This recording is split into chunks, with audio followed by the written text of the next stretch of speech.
Okay, good to be back out on the field. I think for everybody, for our coaches, for our players. Get rid of last week, like we've talked about.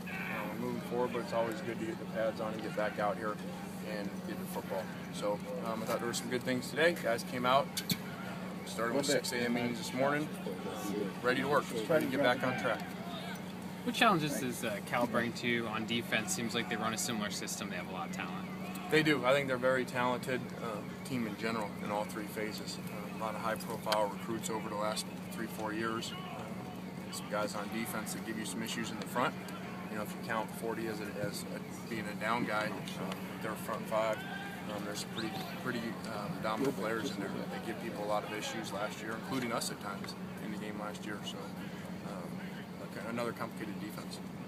With regards to Matt, how do you coach making good decisions? Well, we do that all the time, and he's one of the best in the world at it. And you have games like this. You know, Peyton had one last night to start the game. You know, so these things happen to the best of them, just like what I said on Sunday. And so we'll play great this week. How do you help them? I mean, to get you? Yeah, well, you know, you're always looking at things as a coach in a way to do things better, help ourselves in protection different when we get in those situations again. So hopefully he can have some more time to set his feet better. So we always do that after games with ways to improve. It's kind of had to pull this team up the last couple of years, but now it's different. How is it different?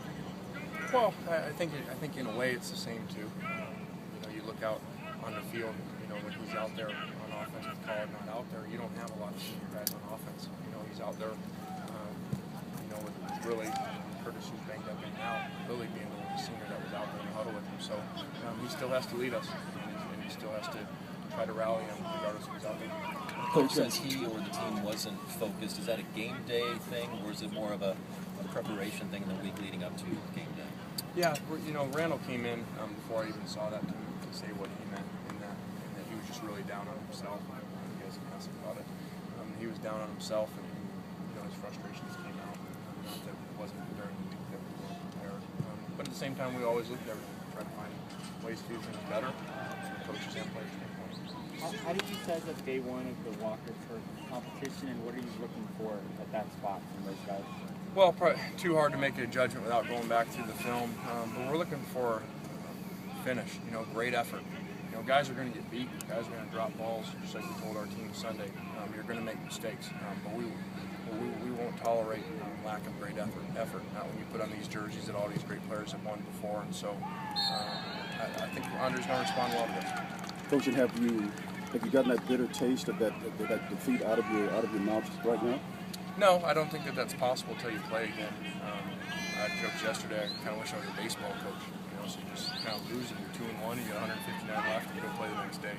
So football's a different sport that way. You got to wait 7 days, and sometimes you got to wait a whole year to play that team again in college. You don't get them again like you do in the NFL. So it is what it is. We'll be excited to play Saturday. Would Andre's solely effort or his performance back within it at all? Well, he actually had a pretty good first half, and then the second half, you know, we didn't play as well as we liked, performance-wise and effort-wise. And so, you know, I think he'll be better this week. Last game like yesterday, Saturday, is kind of difficult for second guessing. Do you second guess yourself? I mean, is there something you look back at and say, man, I wish I had? Oh yeah, you better. If you don't, I don't think that you're a very good coach. You know, you just sit there and say, well, we'll just do the same things. Players need to make more plays. You know, like I already mentioned, you go to situations, and you get to slow it down. The game's not. Unfortunately, you don't get to rewind the game while it's going. You're there in the middle of it, so there's always things you better look at. You know, I would have helped Andre out more. You know, if I could slow it down and replay it again. You never know how the game's going to go. You don't know how your defense is going to play. You know, for sure. You don't know how your run game's going to go, and so every game's different throughout the game. And so, you know, what I was really trying to do is I was trying to get one more score in the third quarter. You know, trying to find a way to get it behind or two, get them in the open field, make it a 21-7 game, and then obviously we feel pretty good up 2 scores on the road like that. And unfortunately, we weren't able to do that. Last year, Chris Kaluppa said that Zach Maynard was kind of telegraphed his passes a little bit before he threw him. Have you seen improvement from him on film with doing that? Yeah, I think Zach played his best game I've seen on film last Saturday. He played really well in a tough game. You know, you go on the road, early kickoff, packed house there, good defense. So I think that you can tell that he's improved. You know, benched him the first game for the beginning of it, and then he's responded and played really well. Did you watch film of the Stanford game with your team, or did you just you did? Oh yeah. We don't do that, but just move on. And, we got to learn from it, learn from our mistakes, and also point out good things too. We're not going to sit there and just slam all the negatives. There were some good things. We played really good defense at times. We played really good special teams at times. Where a kicker tripping us away from tying the game on a 100-yard kickoff return. So there's some good things to point out too. On the picks, what did you tell Matt that he should have done? Well, he knew it. Coming off, very unusual. That's why I said it, and I think he'll agree. I know he'll agree. You have a safety over the top. You don't throw fades into it. Because a million times he's made the right decision there, and that's what happened. That's going to happen to anybody. We talked about it last night. It's going to happen to anybody when you start getting rushed and you're not protecting the way you need to. It's going to happen. That's why you do what they did. Just try to get after the quarterback, hit him as hard as you can when he has the ball, when he doesn't, and it gets to a guy. Was there a reason for coming out with a different starting defensive line in that game? Was it injury, or was it just something you saw from Stanford? Well, it was both. Obviously, with JR not playing, and a very, very physical team that plays multiple linemen, that runs a lot of power game. We thought putting George out there defensively would help us, and playing Leonard more inside, and it did. He did help us. How good was that? You were talking about that front seven all week. How good were they?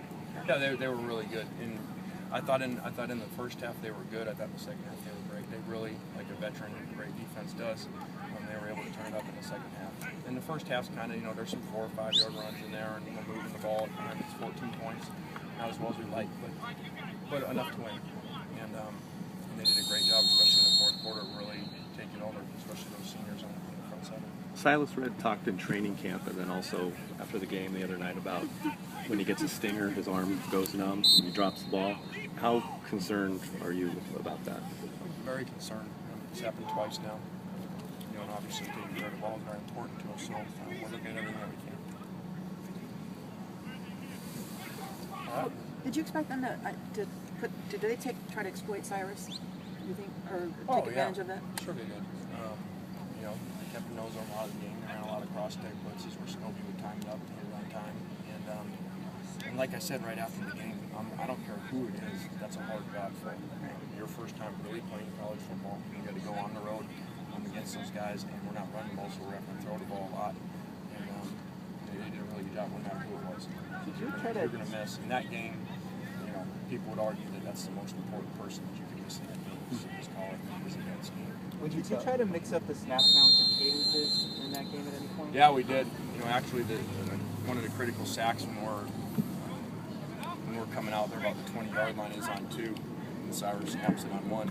Just things that happen. When the guy makes his first start, so he sacks it on 1, and our right guard and right tackle don't move because it's on 2, and the guy comes through and sacks us there. So we did try to change it up. Sometimes that helps you, sometimes it hurts you. What did you tell Cyrus after the game? Hang in there. Proud of the way that he competed, and that we're behind him. Did you think Torrin Harris had his best game of the season?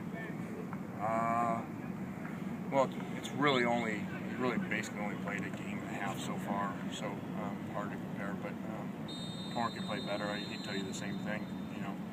He gets beat on the touchdown. So another time they miss an overthrow on the go route. So he's still getting his feet down after missing a lot of time, and he'll play better this week. All right.